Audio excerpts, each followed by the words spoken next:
bien, señores, para poner un énfasis en el título de este espacio de la psicología positiva, quiero dejar claro que no tengo nada en contra de esta hermosa profesión, sino más bien me sumo a su gran labor, a su gran trabajo, y dentro de su gran labor y su gran trabajo, pues a profesionales lindos que conozco dentro de esta profesión, donde han ayudado a un sinnúmero de creyentes que han pasado por momentos de un estado donde realmente han necesitado de la mano de estos profesionales. Por primer punto, ¿no? Considero que para que un cliente la aplique, eh, debe de ser una herramienta útil, ya que conoce el diseño, conoce la psiquis, quizás no en su origen, ¿verdad? Pero sí en sus problemas. Y ayudar de alguna forma a solucionar, ya que desde el COVID-19 se evidenció la cantidad de pastores que entraron en depresión, y no solo pastores, sino creyentes.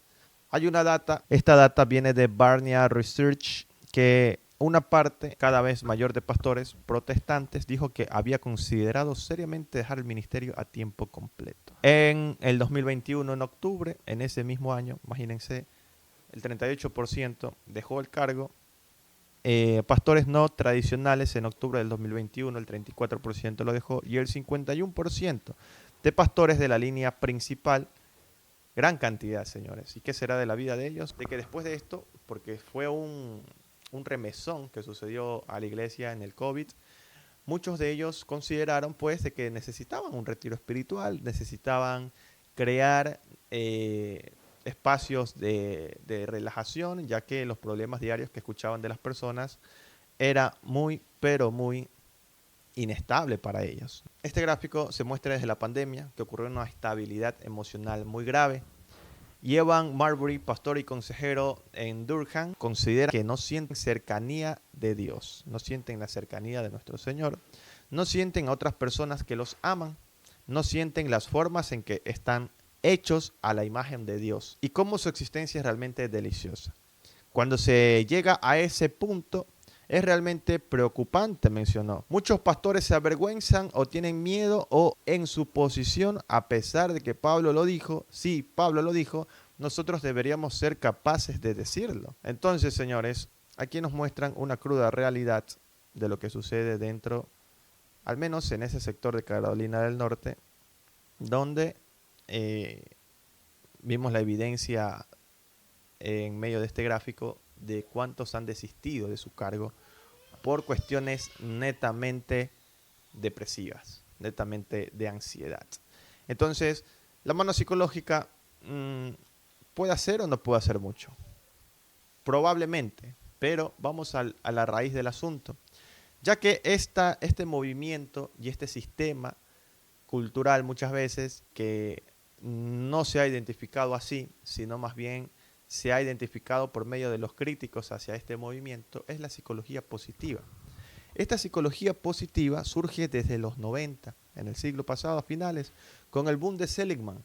¿Qué sucedió? Martin Seligman, un psicólogo, él explotó la industria de la autoayuda, comenzando por aquí, donde se daba conferencias, libros, charlas en colegios, en universidades mayormente y en empresas. Paralelamente, ocurría en varias iglesias donde empezaron a adaptar su predicación para sonar más cercana, práctica ya enfocada netamente en una vida para vivir mejor y más que en doctrinas de teología o en profundidad de la palabra. Ese lenguaje de tú puedes, saca la mejor versión de ti, cree en ti mismo, es casi idéntico al de la psicología positiva o a la autoayuda, aunque se vista o se ponga el traje de versículos bíblicos. ¿Fue directamente por Seligman esto que ocurrió? No, no es que él sea un pastor, ojo. Y Seligman, no es que los pastores leían a Martin Seligman, sino que Martin Seligman simplemente él se enfocaba en su profesión, en su carrera y nada más. Y como ocurrió el boom de la psicología positiva,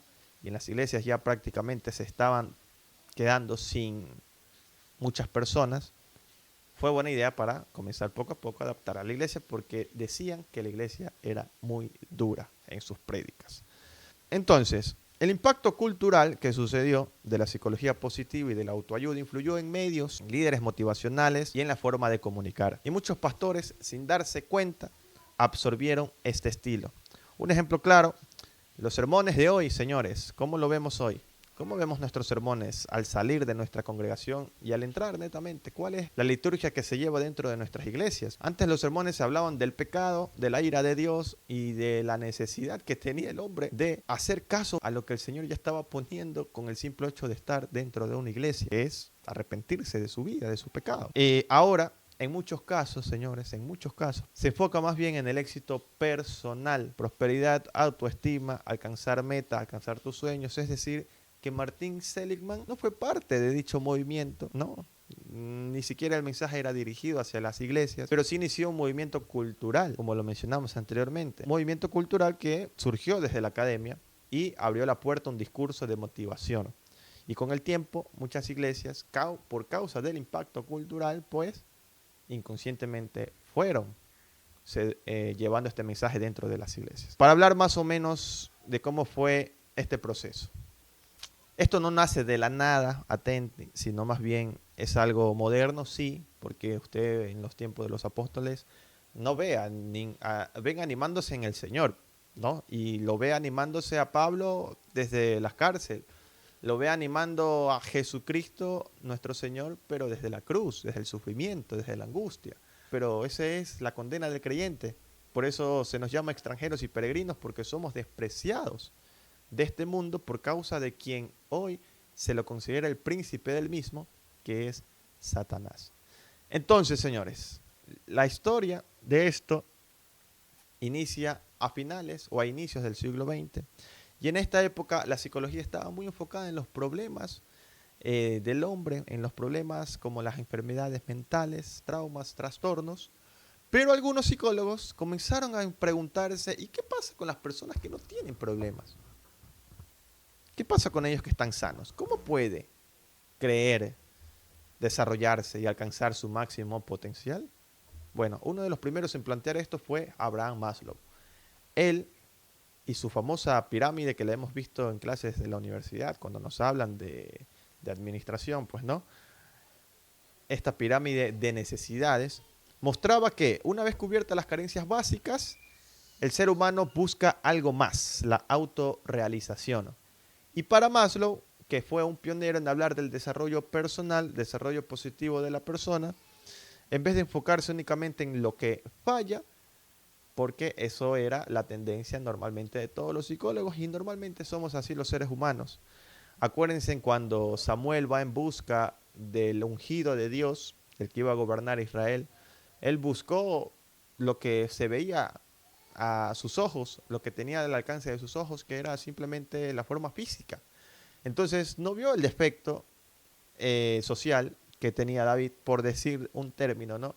Que estaba cuidando desde detrás de las ovejas, como después Dios lo menciona más adelante. Y Dios le dice, no, no es él, no son ninguno de ellos. Al que yo he llamado es a este. Y obviamente David estaba fuera del estándar de un llamado divino por parte de Samuel hasta la fecha. Entonces siempre hemos visto los errores del ser humano y por eso Dios le dice que Él no mira lo exterior, sino que mira el corazón. Entonces, Carl Rogers al mismo tiempo propuso la llamada terapia centrada en la persona. Y para Rogers, la clave estaba en la empatía, la autenticidad y la aceptación incondicional. Y el enfoque de él fue más revolucionario. ¿Por qué? Porque la terapia ya no era donde que tú te sentabas y ibas a donde un juez que te dictaba lo que tenías que hacer, sino más bien ahora era un acompañante. Y este acompañante ayudaba al paciente a crecer desde sus fortalezas y se olvidaba obviamente de sus problemas, de su debilidad. Entonces, señores, seguimos con esta corriente porque a esta se le llamó psicología humanista y puso las bases, puso el cimiento de un nuevo modo de entender al ser humano. No como alguien dañado ni que necesita ser restaurado o reparado, sino como alguien con potencial de crecer, crear y florecer, mucho más inclusive de las capacidades que él mismo considera tener. Viene la década siguiente Víctor Frank, otra pieza importante después de sobrevivir a los campos de concentración, vaya testimonio podía tener, ¿no? Él desarrolló la logoterapia y esta consistía en que, en el sentido de la vida, Frank creía de que el hombre, mientras más persecuciones viva y salga, puede salir adelante a pesar de las persecuciones, usando términos bíblicos, ¿no? Pero más bien los problemas, el sufrimiento que vivía una persona, eran suficientes para decir que esa persona estaba destinada al éxito. Entonces el ser humano puede encontrar un propósito, decía él, que le dé fuerza para salir. Y como todos vivimos en problemas, entonces ¿quién no le interesa este movimiento o este pensamiento psicológico? Con Maslow, Roger y Frank, señores, se configuró un nuevo horizonte.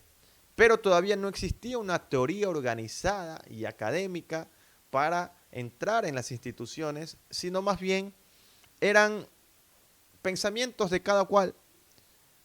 Entonces, esto ocurrió recién en el 98.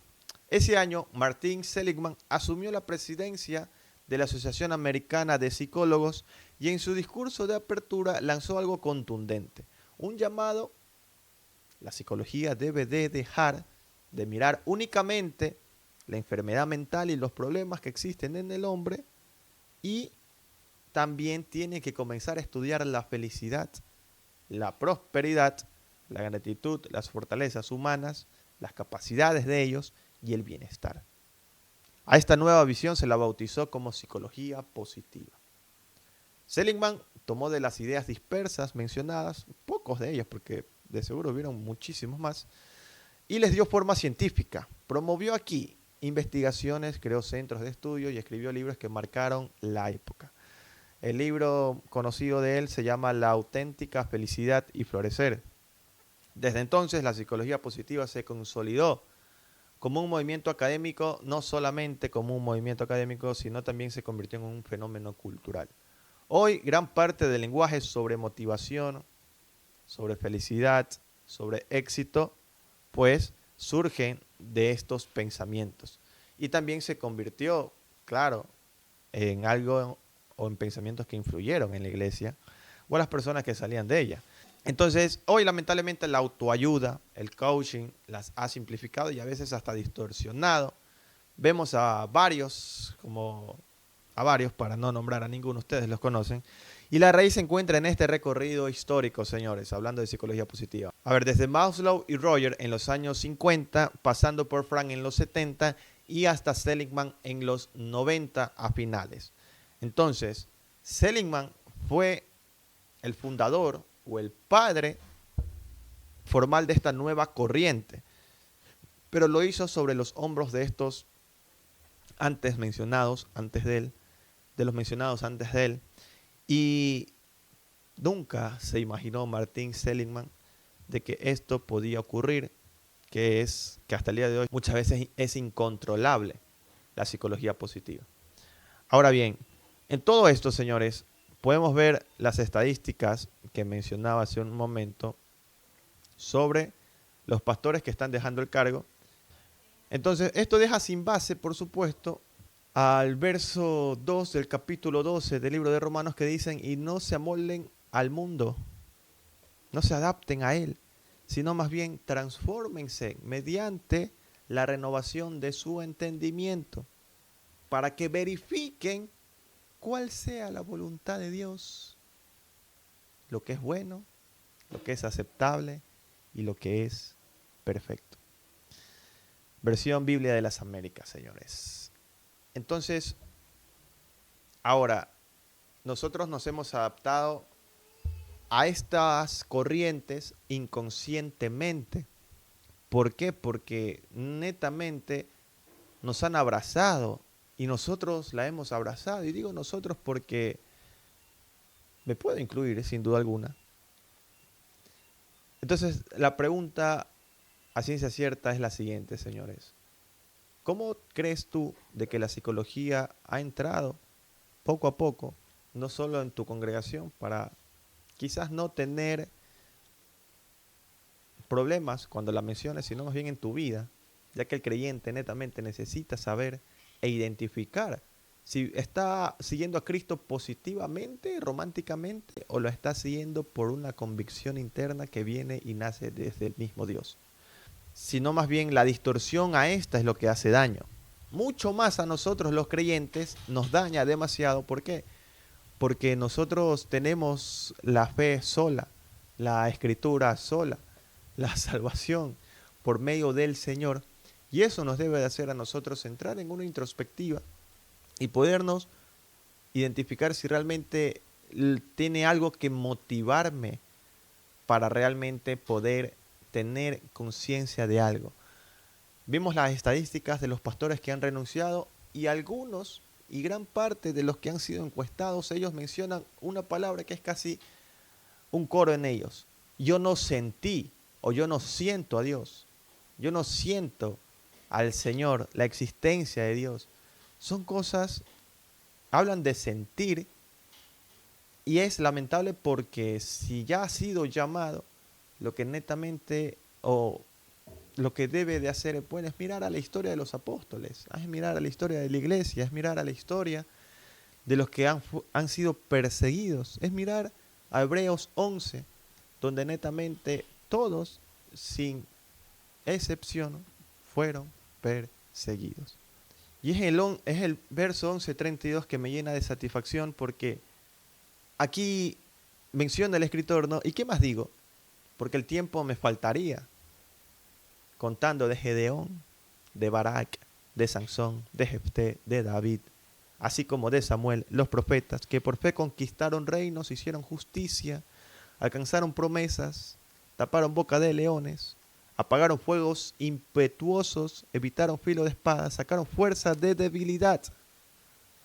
Se hicieron fuertes en batallas, pusieron en fuga ejércitos extranjeros, las mujeres recibieron sus muertos mediante resurrección, mas otros fueron atormentados, no aceptando el rescate, no aceptando el rescate a fin de obtener mejor resurrección. Otros experimentaron vituperios y azotes, y a más de esto, prisiones y cárceles. Fueron apedreados, aserrados, puestos a prueba, muertos a filo de espada, anduvieron de acá para allá, cubiertos de pieles de ovejas y de cabra. Pobres, angustiados, maltratados, de los cuales el mundo no es digno, errando por los desiertos, por los montes, por las cuevas y por las cavernas. Y todos estos, aunque alcanzaron buen testimonio mediante la fe, pero buen testimonio ¿para quién? No necesariamente nos habla que es para nosotros, sino de seguro es delante de Dios. Señores, en este mundo esto debe de ser nuestro fundamento para saber de que en este mundo no vamos de seguro a recibir los aplausos que a veces creemos que necesitamos para continuar una nueva y próspera vida. Probablemente vivamos como estos hombres y gloria a Dios si eso es lo que nos toca hacer. Pero estaríamos desobedeciendo a Dios, estaríamos deshonrando nuestro llamado, estaríamos deshonrando nuestra vida. De ninguna manera, señores. Antes, alégrense cuando pasan por diversas pruebas. Bienaventurados son, dice el apóstol Pedro. Analizar, señores, la psicología positiva en sí no es mala. Lo que hace mal es cuando el creyente usa de esto para creer de que así es el actuar del evangelio. Y no es así. A estar alerta porque lo que se está ingresando dentro de las iglesias es muy fuerte y lamentablemente es disfrazado de cosas bonitas. Hasta la próxima.